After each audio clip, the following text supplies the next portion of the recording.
Namaskaram.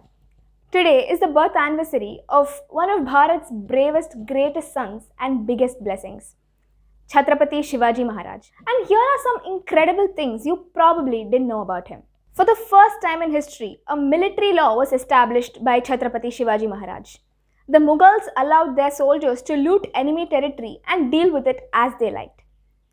Women were brutally raped, children and senior citizens were relentlessly harassed.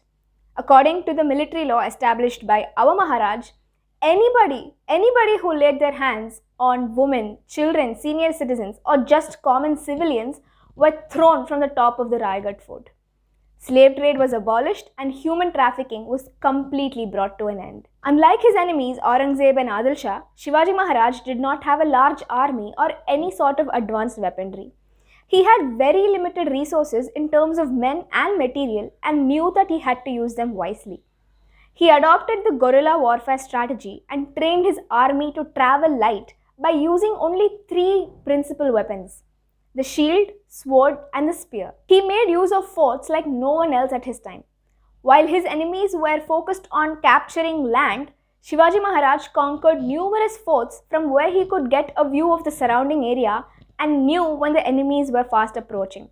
He also used these forts to store arms and food for his army for up to 3 to 4 years. While his enemies worked hard, Shivaji Maharaj worked smart. Shivaji Maharaj never understood the concept of slavery or colonization. He was the son of a Jagirdar and could have led a luxurious life if he did not strive for what he did. He could have become a successful Jagirdar as well. Instead, he attached his entire life to the attainment of Swaraj or independence. He believed that Indians were capable of ruling themselves and ignited the spark of Swaraj in the minds of modern freedom fighters like Bal Gangadhar Tilak and Netaji Subhash Chandra Bose. He established one of Bharat's most powerful empires. Even after the death of his son Sambhaji Maharaj, the Marathas fought for 27 long years by just remembering the names of Chathrapathi Shivaji and Sambhaji Maharaj. They considered it their good fortune to dedicate their lives to the ideologies established by their Chhatrapatis. After the end of the Chola Empire in the 13th century, India's naval force weakened.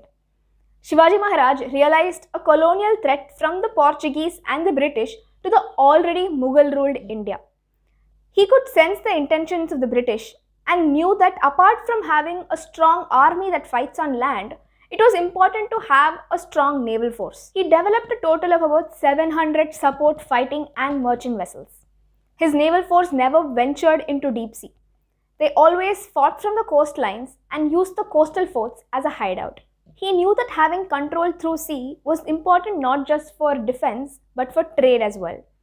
Historians believe that if not for Shivaji Maharaj, the British would have looted us for 200 more years than what they already did. And it is such a shame that even after 75 whole years of independence, the flag of the Navy carried a symbol of slavery and colonialism. It took us 75 years and a Modi government to acknowledge the contributions of Shivaji Maharaj to the Navy. Let's remember and owe our independence to this brave son of Bharat, not just today, but every day. Jai Bhavani, Jai Shivaji, Jai Hind.